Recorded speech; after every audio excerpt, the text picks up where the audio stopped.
Hello, traders. FX Pip Collector here. Today is Friday, October 10th, and this is my analysis for gold, and we're on the daily time frame.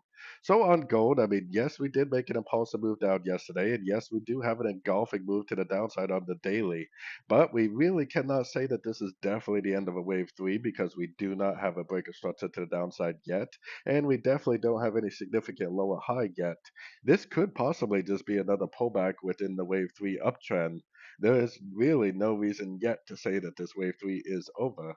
Now, going down to the 1 hour time frame, it definitely was a pretty impulsive move down, so it probably is going to make a more significant pullback. This is likely probably just a wave A. We're probably going to drift up again, I bet, but I bet the move up is going to be like a wave B. Now, sometimes wave Bs can go all the way up to the previous highs, so don't be surprised if it goes all the way back up and makes new highs again.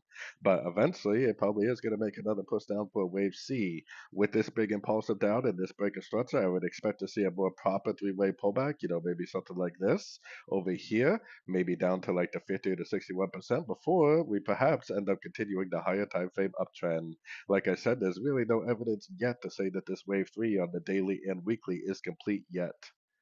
So anyways, don't forget to check out my website linked over here in the corner. And as always, thank you for watching and happy trading.